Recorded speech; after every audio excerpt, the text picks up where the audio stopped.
Hey guys, we got a great podcast here. We're going to be talking about locus of control. This is something really important, especially when it comes to discerning God's plan for your life. There are things in our control and things that are not in our control.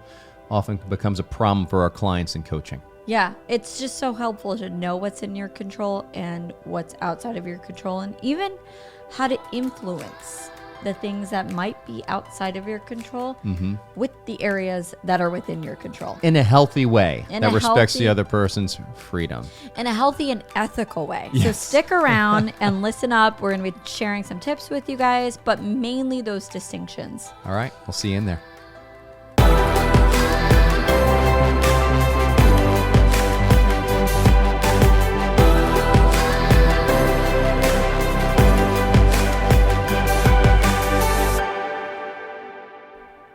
Hello. Welcome back to the Catholic Coaching Podcast. My name is Matt. And I'm Erin. Hey, we've been around for a while. Hopefully you've been watching for a while. If you're listening, subscribe. YouTube, subscribe so you can keep up with us.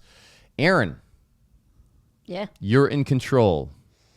You've Well, made the notes for the podcast. I mean, of some things I'm in control of. But there's Yes. some things that you're not in control of. Correct. Would you say that there are some things that are in your locus of control and some things that are not? Mm-hmm. Yes. That's what we're going to be talking about here today, folks. And tell you what, we've also all of us probably heard the prayer, God give me the grace to act on the things that are in my control, the grace to accept those things that are outside of our control, and the grace to know the difference, right? This is an answer to that prayer, all right? Well, we're going to be talking about those things that are in that locus of control, those things that are outside that locus of control, and the ability to really discern well the difference of those things. A lot of the problems we deal with coaching are people that are not really living in this well, not really understanding what's in their power, what's in their God-given power. Okay, we're taking nothing away from God here. When we're talking locus of control, we're talking about our dignity that God has given to us, but then also resisting those things that are outside of their control. And tell you what, until you end up mastering the skill, or at least even starting to get a little bit better at the skill, you're not going to be able to discern God's will for your life. Because a lot of that is discerning, really, these movements, some of them that are interior, and then how we respond in freedom to these things. I think it's not only discernment, though, it's relationships. It's such a broad concept that touches everything in your life. I remember learning this myself and being like I finally found freedom to let go of the things that I didn't have control over, or at least to learn acceptance of those things.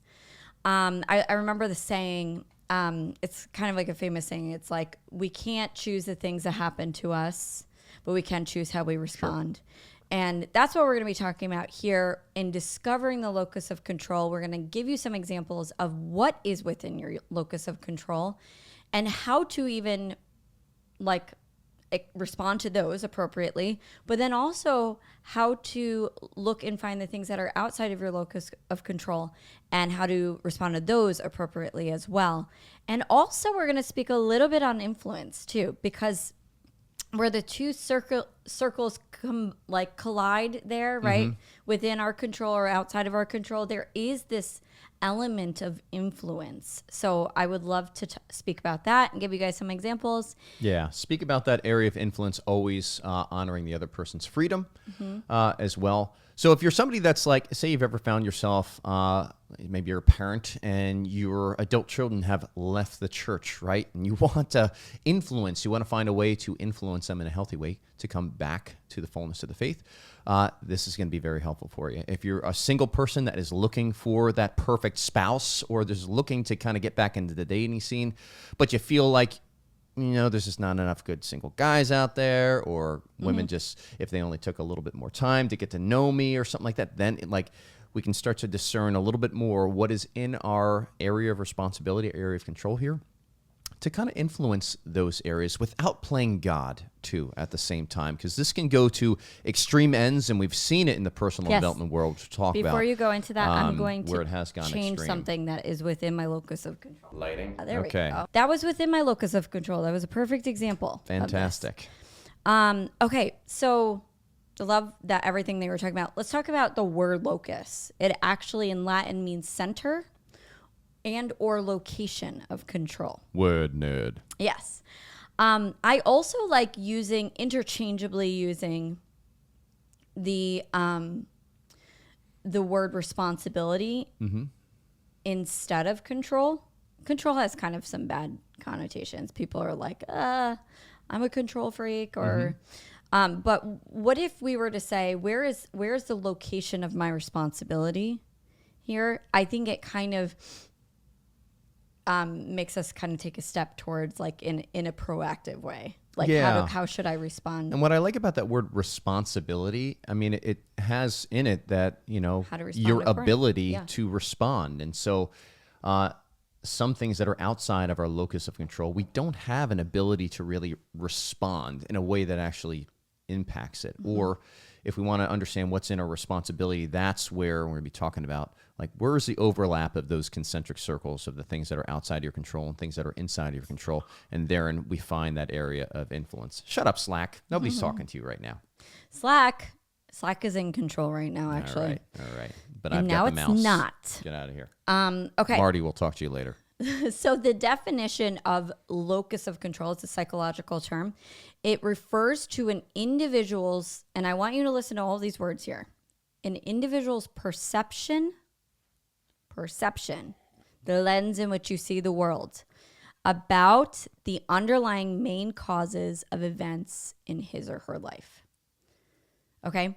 So we are not saying, here, I want to give into two examples. Okay, so there are people who have the perception, like the general perception, and we would call them, they have an internal locus of control.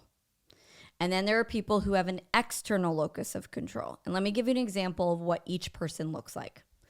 Somebody who's living within the external locus of control, they attribute their control and their power to all the things outside of them. Like life is happening to them. You might hear them say things like, this always happens to me, or what's the point of bothering? Like, if only I made more money, then I could do this. If only Blaming, my yes. boss would see my prospects, then I could get a raise. If only, there were more good Catholic guys out there, and then maybe I could find a spouse. Yep.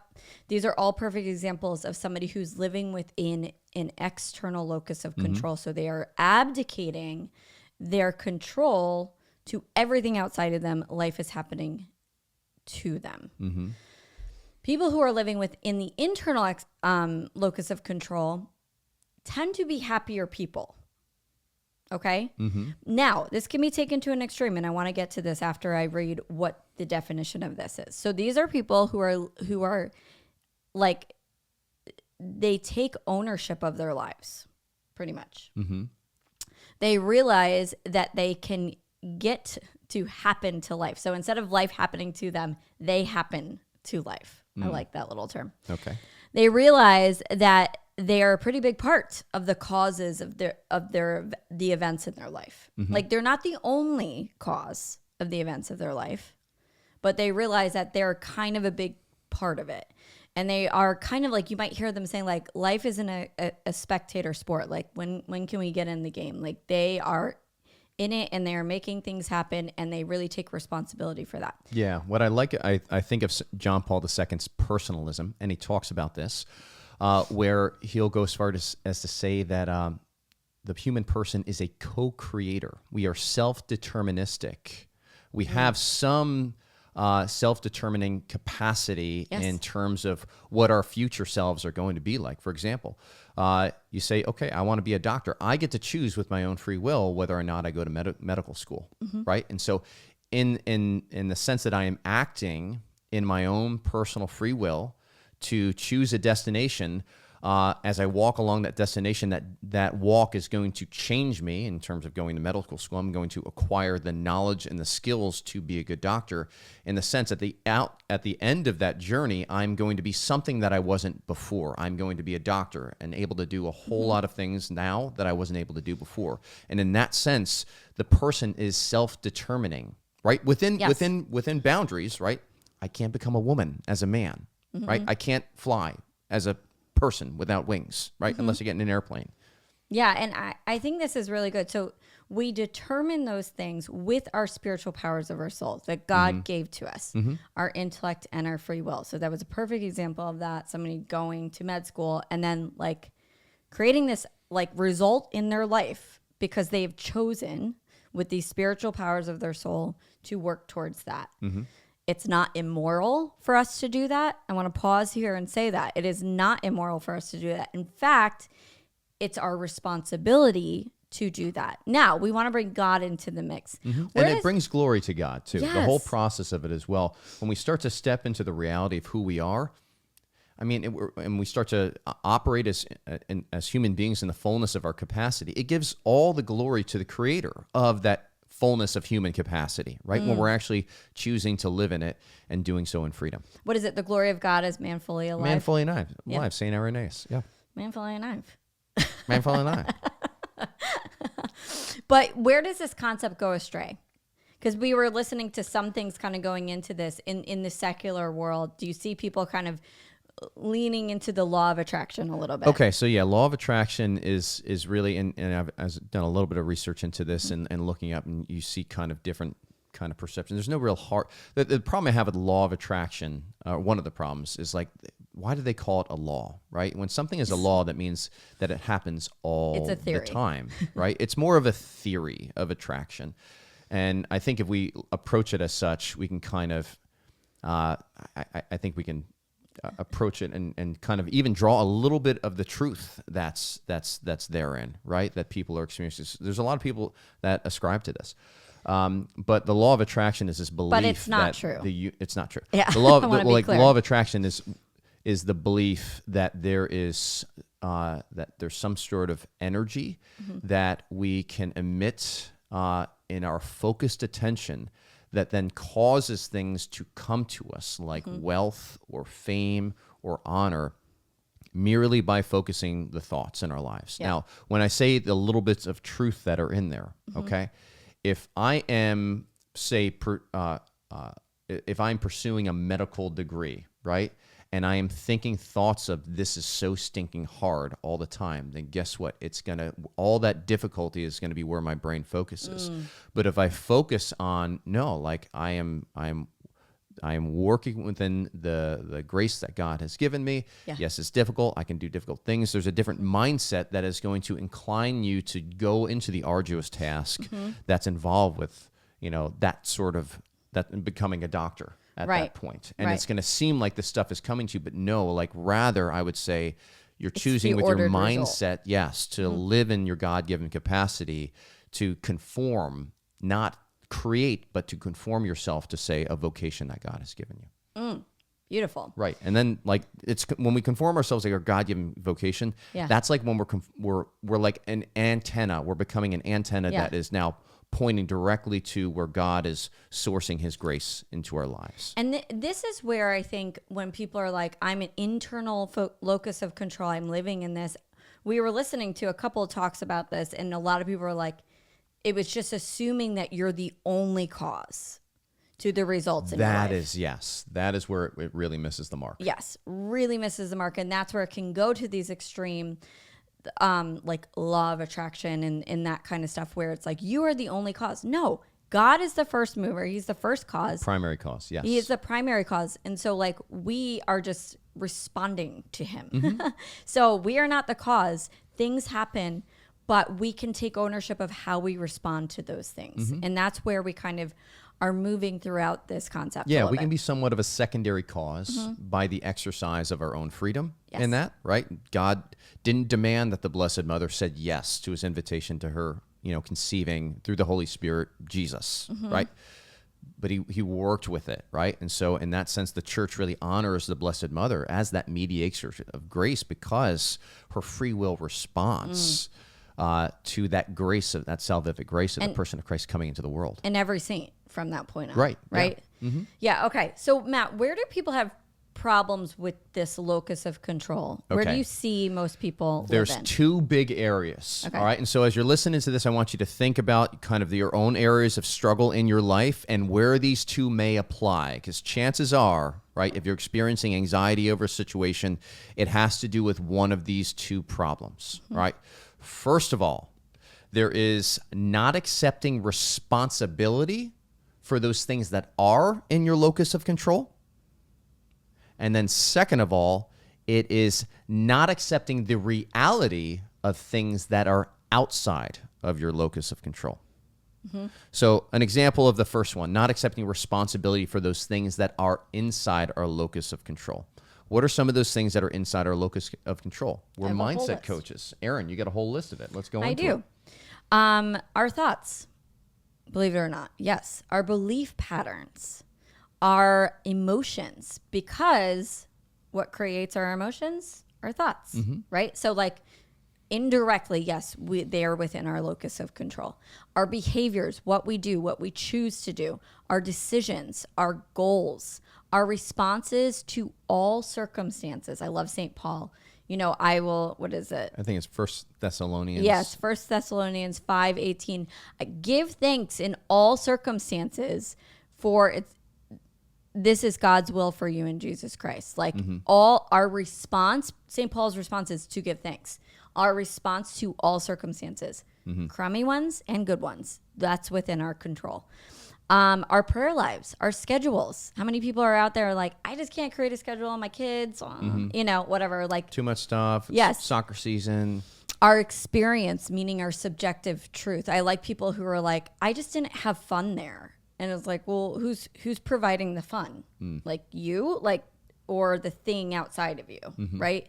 And it's true. We can all go to an amusement park and still be depressed, right? So it's not the things outside of us that create that. It's our subjective experience. That's within our locus of control. Our present perception of life and our future perception of life. That's powerful to know. How do I want to think about this right here, right now? And then how do I want to think about this in the future? Because you can work towards that habit of thought. And our desires. A lot of people are like, wait, our desires aren't just given to us? Well, in some cases, I think the Lord can embed these things to kind of move you towards your mission in life. But our desires are emotions. It's an emotion. It's a passion that St. Thomas Aquinas talks about. Therefore, it's coming from a thought. Yeah, and I want to make a distinction there between desire as an emotion, the way that you're talking about it, and also kind of even this one I was reading in the spiritual direction discernment handbook. There is kind of that still small voice that feels very close to an emotion. At least the author that we were talking about, who's making a distinction between emotion and feeling, right? And so there are those things that when we really quiet the noise in our life and we feel this movement that's there, this isn't something that is originating in us, but it's a movement of the Lord's work in the soul, right? And so those are things that are outside of our control, right? Those movements, but we can choose how we respond to those things. Yes. Okay? So say, for example, the Blessed Mother didn't have control over whether or not the Lord moved her, inclined her, right? In a way that completely honored her freedom to say yes or no, right? This is the great mystery of it.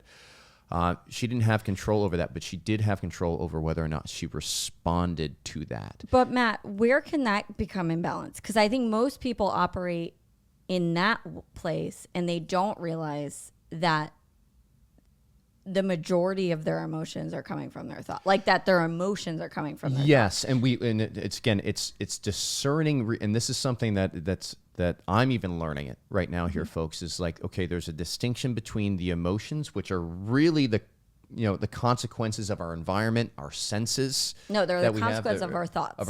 Exactly, our thoughts, our perceptions of really what's going, our interactions that are there. I want to be very clear on that. But there's something that is below just like the sensory emotion. It's almost a movement of the will. It's a movement of the soul that is there. There's something constant about it. It's not as fleeting as emotions are. It's something that's consistent. Yes. And we, in discernment language, we start to say that that's, perhaps a consolation or a desolation. I think understanding this first, taking ownership of your emotions, allows you to be way more perceptive of those. 100%. Okay. Because what we're talking about here with the locus of control, that clears a lot of these. It's like some of these antecedent appetites, these emotions that have not really been subject to reason, because we're creating all of this distortion in our connection to the Lord. It's like getting rid of the radio distortion so that you can hear Yes. that still small voice more simply. And it's difficult to describe in words. It's something that you really come to know with a good spiritual director over time. Yes. Okay. Right? It's deeply personal. Okay, so hopefully that didn't confuse you guys, because there is like the emotions are the things that come from thoughts. And then Matt was talking about the movements of the Holy Spirit, which are distinct, but a lot of times feel the same. And so we want to understand what's within our control, do our own work, because then we can go, wait a second. This happened to me actually last weekend. I was like, wait a second. Like, there isn't a conscious thought, but like I am like starting to cry because of like just the movement of the Holy Spirit. Yeah. And so that was an experience. But see, I would have blended the two in a past life, Which right? is easy to like do. in the past. Yeah. I know on your list, as we get into those things that are outside of our locus of control, Mm-hmm. one of the things that you have there, I mean, we can Yeah, just let's run do it. right into it, is God's will for your life, right? Yeah. And that's kind of where it's like that still small voice is where we start to feel, right? It's distinct from emotions, but it's subtle. But we start to sense, right, this way that God is inclining us, this movement of soul, that we have to clear some of the distortion in the airwaves in order to hear it Yes. clearly. That's going back to why, if you don't master this skill, you're not going to be able to discern God's will for your life, because you're going to have way more distortion that you are introducing that's going to cloud your ability to really identify that small movement. Okay, so things that we cannot control. Our past behaviors, our choices, our belief patterns, these are like all the past things, the things that we've already done, our emotions in the past, our belief patterns in the past, our choices. We can't control those things because we don't have a time machine. We can't go back and be like, hey, like shake ourselves and like put our brain that we have here in the past. It's just impossible. But I think a lot of people try to change those things by their current actions. And so they kind of get stuck in the past, right? They kind of try to overcompensate for the past in those sense. Yeah, in the extreme cases, you even see people that are like recreating a traumatic moment in their life. Yeah. And trying to kind of fix it in that. I had a lot of my Marines that were, after combat, they became adrenaline junkies. Yes. Right. And so it's like, Yep. again, you see like the return to that in the hopes in an environment where they can feel a little bit more control, because they felt so out of control in that moment. Our past in general, we can't change our past. But I always want to say, like, it's like make it as factual as possible too, because we do have memories of the past. That's our recollection of the past, but those are still perceptions, which are thoughts. And so it's like, okay, the past, like what are things that we can actually make factual? We can't change those things. We can change our memories though, which is like so fascinating. And that's not denying the truth too, by the way. That's bringing Jesus into them. Like one of my favorite ways to bring Jesus into your memory and actually picture it. And I think we talked about this on another podcast, but like what's so fascinating about that, once you do that, you will never think of that memory without him again. Like your memory's forever changed. Yeah. And he's there. Yeah. It's true. You cannot change divine scripture. Sorry. Luther. No, just kidding. Logos nerd. Yeah. You Faith can't, alone? What? you can't change things. You can't add in words. You can't take words out. You can't change other people. Sorry, guys, ahead of time. You cannot change other people. You can't change their thoughts. You can't change their emotions, which, by the way, really helps in knowing when you're creating boundaries with people. You can't change their behaviors. You can't change their goals, their responses, what if you or really, opinions. really want to, though? Still can't. Sorry. Oh, okay. All right. You I might was hoping maybe that would overexert change yourself it. and then realize the same thing that I'm telling you here, like 10 years from now. But And what you'll if be really you're- tired. What if you're really, really right and they're really, really wrong? Still can't. Sorry. Still can't change them. Yes. You can't change God and his will, his perfect will for you. You can't change his ways, the way he acts and the way he moves. He's like the wild goose, right? We do not know how the spirit moves. You can't change his divine law. You can't change moral law. You can't change what is right, what is evil, or what is good. That stuff is already established. You can't change. This is like depressing. It is. I know. You can't change objective This truth, is painful. which is reality, which Or are is it? facts. order, logic, definitions of words. You can't change that stuff. You got to go What to about the marriage? Can we change the definition of marriage? No, sorry.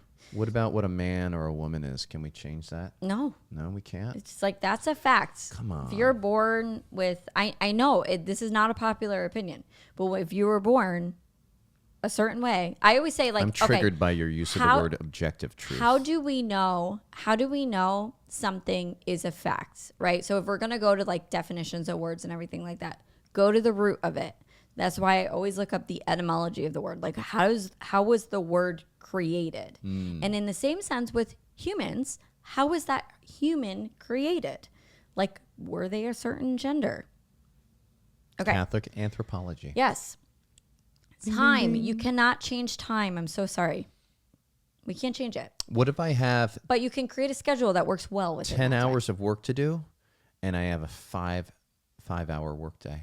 Can I get it all done? You can change your focus. Oh, okay. You can change some things, like, your Slack situations that are always like dinging. Like, you can turn that off. So there are ways to respond to these things to work better within what we have, what our reality is. But there aren't enough Catholic guys that are out there that are single and really Do you know that for a fact? noble.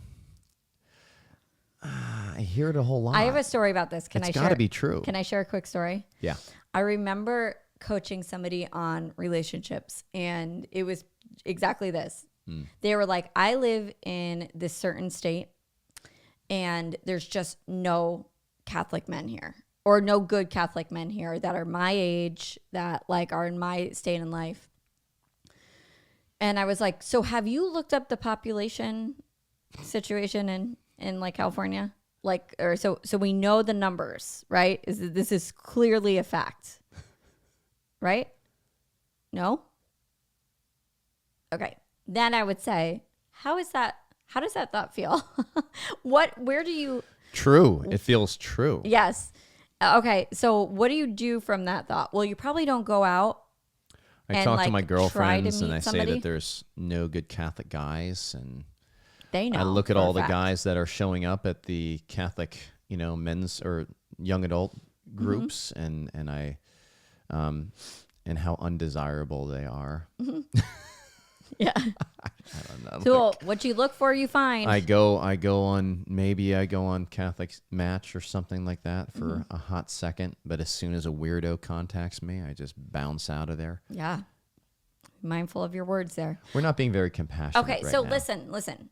But knowing what is in your locus of control, which are your thoughts, your perceptions of reality, those are within your locus of control.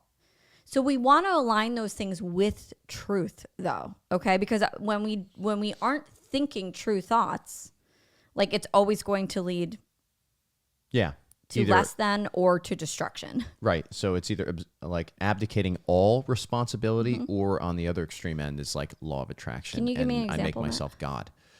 An example of abdicating responsibility. Yes. So like something that's within your locus of control. Oh, I got one. Great. Okay. Great. Ideation. Go get it. They are attributing blame or control of something that's within their locus of control. Have you guys ever heard the saying, or somebody say, that person made me so angry? Lots of times. Okay. Why am I saying that this person is abdicating what's within their locus of control? Because they're feeling an emotion, and emotion becomes from a perception that they can choose. So a thought in their mind, that's within their locus of control. So nobody can make you angry.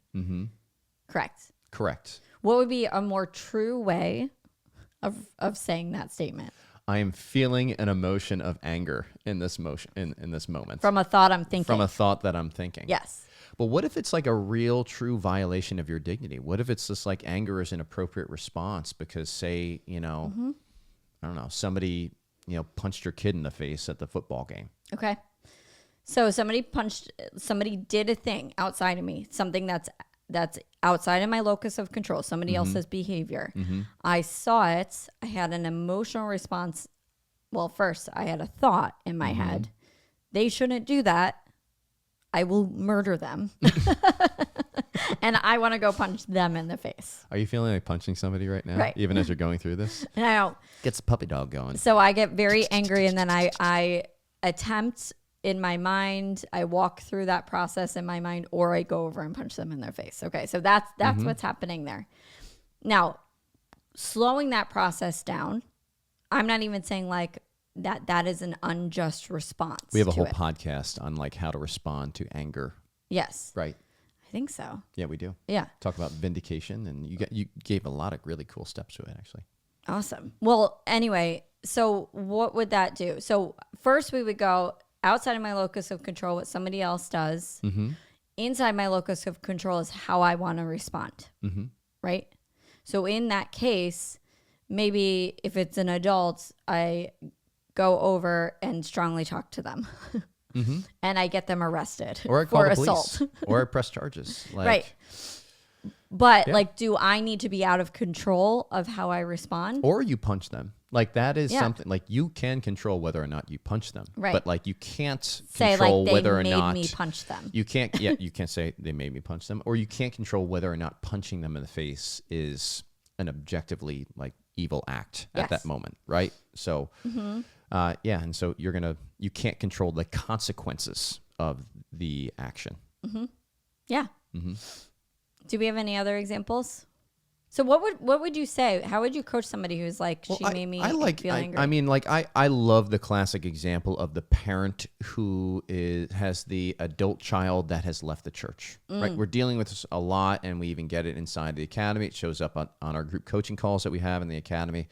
Our parents, we have bleeding hearts for our kids, and when they are away from the faith, there's a lot of fear often that's behind the scenes. There's a fear for their soul. Oftentimes there's even like a shame or a guilt that shows up, or a self-blaming that's going on.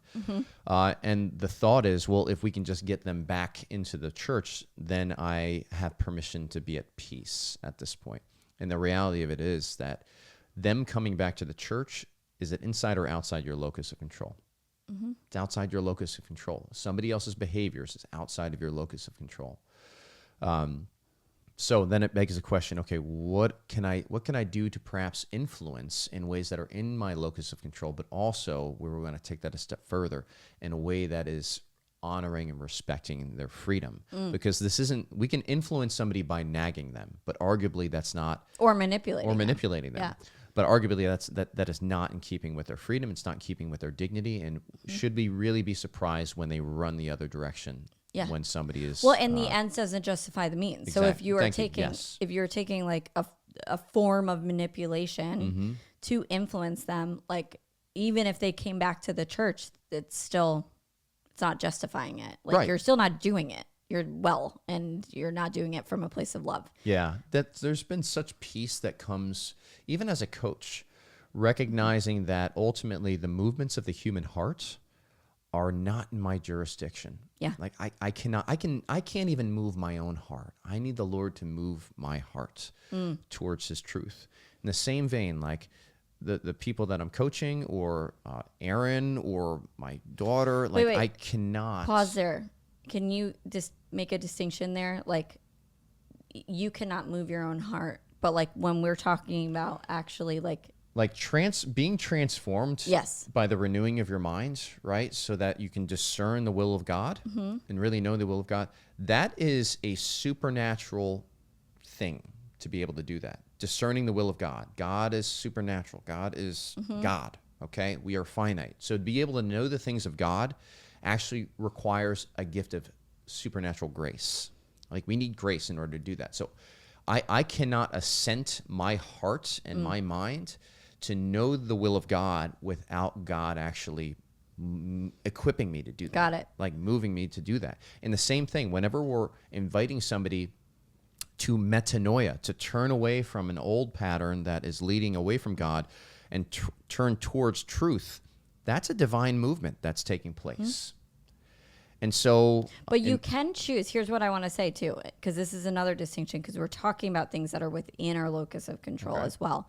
You can choose within your locus of control if you want to cooperate with that grace or not.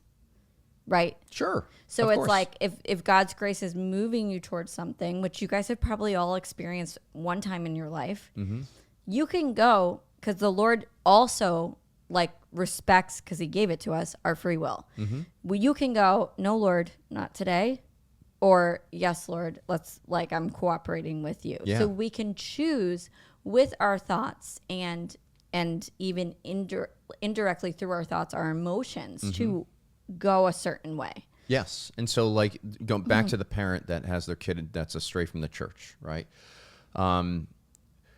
Perhaps acknowledging the reality that it's going to take a divine intervention, really an actual grace. If somebody's in apostasy, folks, like, I can't say for sure, but that's grave. That's a grave sin. We can say that it's grave sin. We can't say that they're doing it in full knowledge with full consent of the will. But like we can say that's grave matter that we're dealing with. Then what are the things that I can do? It's going to take an actual grace from God that he gets to choose whether or not he doles it out in his perfect will. It's going to take an actual grace for that person. Okay. What can we do? How can we become a conduit of grace like our Blessed Mother did through our own lives? Knowing that when we receive grace, we are not just one, but we are many. We are part of the body of Christ. And so by receiving more grace ourselves, we actually elevate the capacity of the universal church to receive grace. This is the beautiful thing about knowing how connected we are in the body of Christ. So what does that mean? Well, the church gives us ordinary ways that we can grow in grace. The sacramental life is certainly a way of being able to do that. There are fasting. Fasting is a huge thing.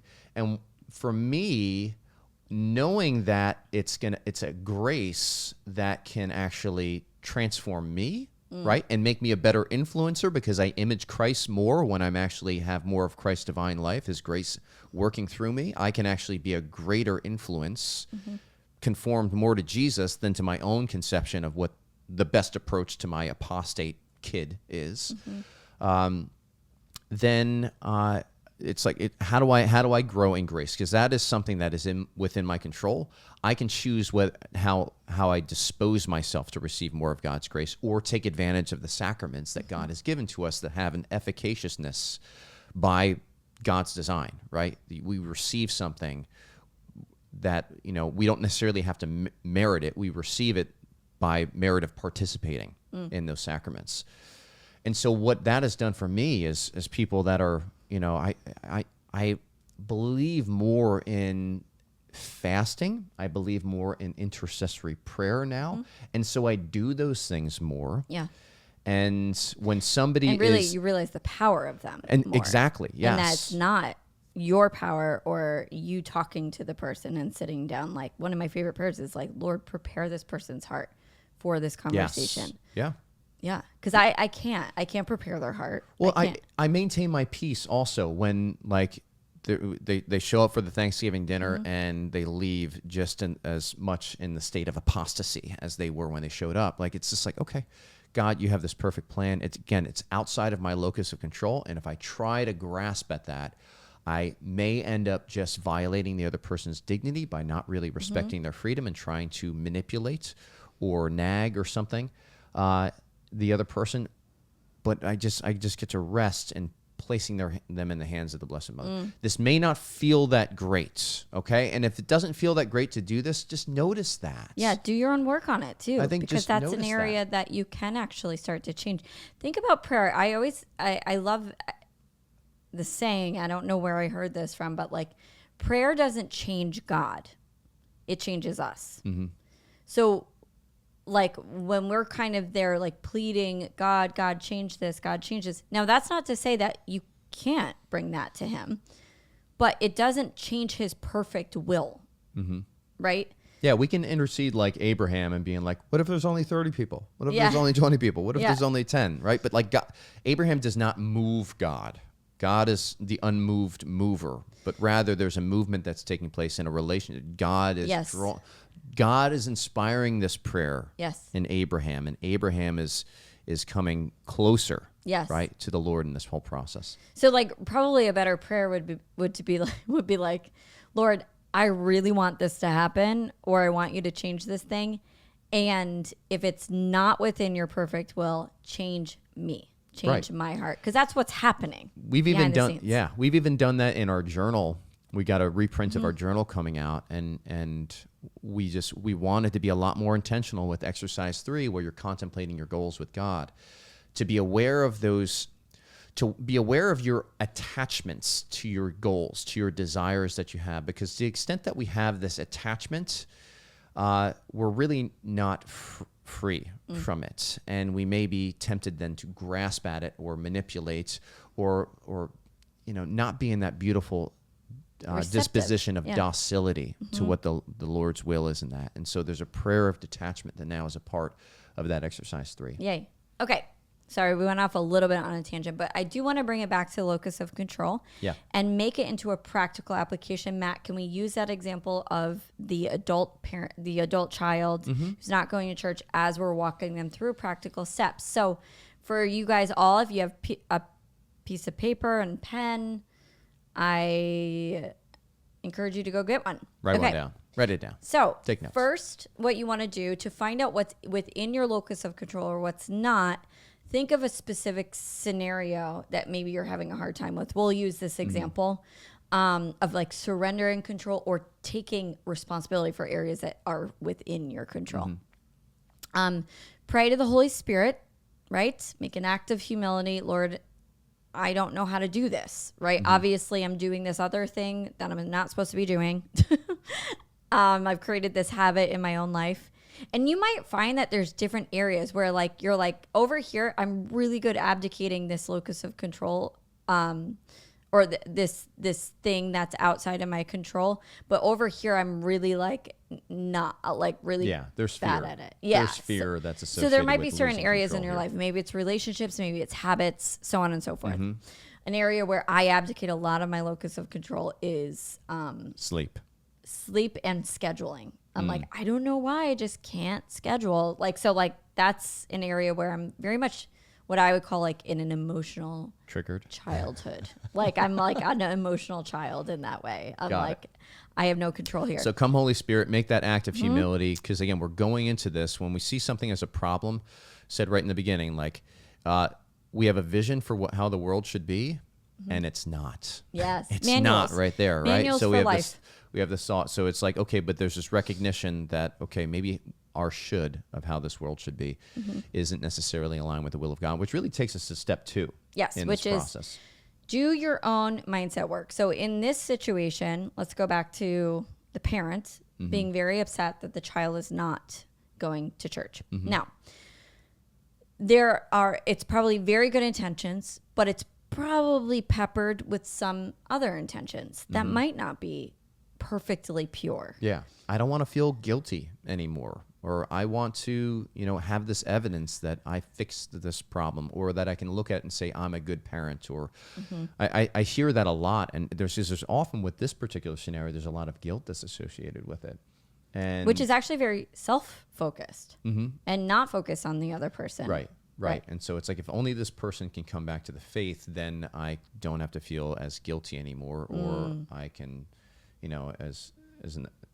for the things that I failed at. Not to say that's the only thought driving it. Yes. But find out what those little stinker thoughts are and do your own work on that. Yeah. Because that will allow you to show up to this scenario, to this sphere of influence that you actually do have. That will allow you to show up from a much cleaner place and a freer place, and allowing them to have their free will, not trying to manipulate or change them. Yeah, because guilt is one of those emotions that doesn't necessarily motivate us to the best actions. I think guilt spills over. So like if you're feeling guilty, you tend to throw the guilt trip. The Catholic guilt? Yeah. You throw the guilt trip onto others. A good Jewish mother. Yes. You know better. We've raised you better. You know what I mean? You guys know. You know what I'm talking about. All right. So write down what is... Number 3. Okay. Number 3. Draw a circle on your piece of paper. Draw another circle and overlap them. So there's like a little sphere within the middle. We're creating a Venn diagram. Yes. Thank you. In one circle, at the top of it, write, in my control. In the other circle, outside of my control. In this particular situation, Matt, what would we put in the outside of your control circle? Whether or not my child is going to church, whether or not my child is praying, whether or not my child is believes in the teachings of the gospel. What my kid says, what my where my kid lives, where they choose to spend their time. I mean, any actions or thoughts or emotions of my adult kid. Yeah. Any Outside decisions? Of my control. Decisions, future. Yeah. So all outside of your control. What is within your control? What is within their control? Okay. I can choose how I pray. I can choose how I think about the situation. And in that sense, I can have control over my emotions, right? I may not necessarily be able to control alone whether or not I feel like this ache for them to come sadness. back, right? Yeah. Because there is Well, you can choose to say that emotion is appropriate. yes, like there's kind of, we're gonna, in our focus for the month of October in the academy is going to be all about clean and dirty pain, right? There's some clean pain. It's not just to feel great about everything, but rather to have our emotional life conform to the reality of what is, right? So be in integrity. Appropriate. And so it's just like, okay, yeah, I can choose to have emotional integrity with the situation. You can choose to accept the situation and accept your sadness about the situation. Yeah, I can choose what I bring up at the dinner table, what conversations. I can choose when to engage in a conversation with them. I can choose whether or not I fast for them. I can choose, there's so much within your control. Grow in knowledge, read a book. Yes, learn how to talk to people. Go to mass. My child's age, learn how to do that. Learn how to actually infuse charity in with what you're saying, like maybe better conversation skills. I don't know. Yeah. So there's a lot of stuff that you can do. Dispose myself to grace. You can't control whether or not God pours the grace in you. That's up to him. Yeah. But we can choose to dispose ourselves to grace. And folks, his grace is sufficient. And you know what blocks grace? Judgment. Unforgiveness, judgment. Yeah. Yeah. So you can really choose to let go of the judgment of your adult child. Yeah, you're standing in the seat of judgment. You are standing in the place of God. And God does not want to equip you to be your own idol. Yeah. So within the sphere of influence where the two overlap, this is where we say, okay, after you've done your mindset work, after you've prayed, after you've realized your own intentions and done that work, now the sphere of influence is, how do I approach this in the most loving way? And that influence area is that little mandorla where the two, that's the official shape, the name of that shape. You see it all over Catholic art, right? Heaven and earth meet, right? That mandorla, the portal. So in that mandorla, the overlap of the Venn diagram, that's where we look at area of influence. We can see those things that are inside of our control, those things that are outside control, where they kiss, where they meet. Those are the things that we can do. So what are some of those things in this situation, Erin, this example? You could be like, I will pray for an entire week. I will work on my own mindset work. And then I will say, hey, I'd love to speak to you about this particular topic. I will pray ahead of time for the Lord to prepare their heart. I will only speak for myself and say, this is bothering me, and I'm willing to take responsibility for my own thoughts and feelings, but this is why it's bothering me. I will choose to be honest with them. And then I will ultimately give them the free will choice to make their choice. Right. I will make a request, but from a really loving place, always keeping their free will in mind. Like Saint Monica. I will choose to be detached from the results, because at the end of the day, this person is above the age of reason and they get to choose their own stuff. And you can also choose to walk away if you are sad, to own that sadness and unite your sadness with the Lord on his cross, on the cross. And actually, what a beautiful area of grace that you can open up for your adult child. Yeah. It could also be something like, I am going to choose to acknowledge the sins of my past or the shortcomings or failings of my past, and also choose not to beat myself up with them anymore. Amen. Yeah. So so it's where the two come together, and it's like, how do I approach this topic? How do I take the thing that I am in control of within my locus of control and approach it with the person outside of my locus of control? That's the area of influence. But we always want you, like, kind of this overarching perception of the area of the sphere of influence, to always say, what would Jesus do? I know it sounds cheesy, but like, really, what looks most like love in this situation? Where am I respecting this person's free will? And I can tell you what, folks, like, we've been talking about this in some other past podcasts. We've got our Living in the Virtue of Your Strengths podcast that we're going to be launching. There's going to be another podcast under the umbrella of Metanoia Catholic. That's really where we're focused on Clifton strengths and how we live them virtuous in our life. We've been laying a foundation for John Paul II's personalism in that, and also as to, in our Catholic anthropology, what it means to be human, and therefore how does that inform our understanding of living life in abundance, living a life that's thriving according to God's design. All of that being said, why did I bring all that up? We were talking about areas that we can influence one another. Okay.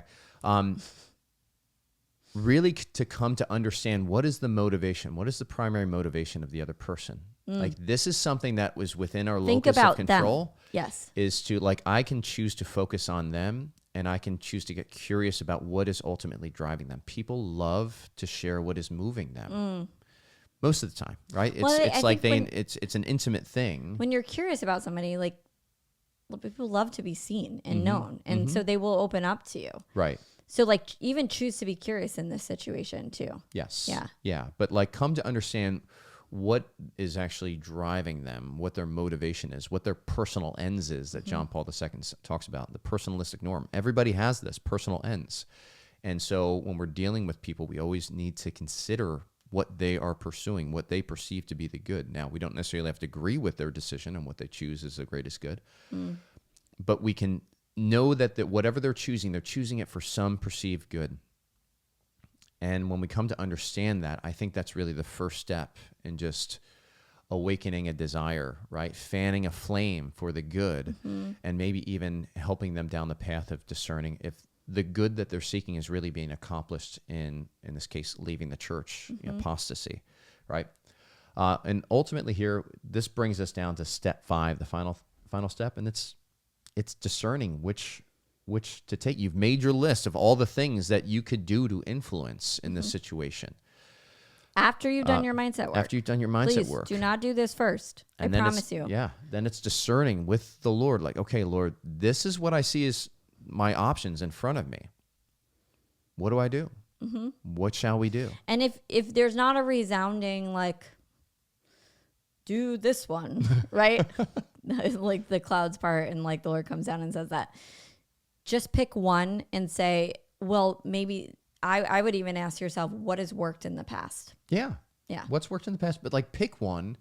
Like, I love that, Aaron. Don't just sit there and be like, twiddling thumbs. But, like, pick one that looks like it is respecting the other person's freedom, always.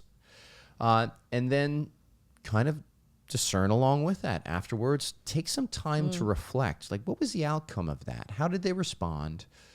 What were the movements that was bringing up in me? Did I feel afraid as I was doing that? Okay, why do I feel afraid? Like, again, these things, God allows these situations like this, not only for the betterment of the other person, but for the purification and the holiness, like the purification of our own lives as well. Amen.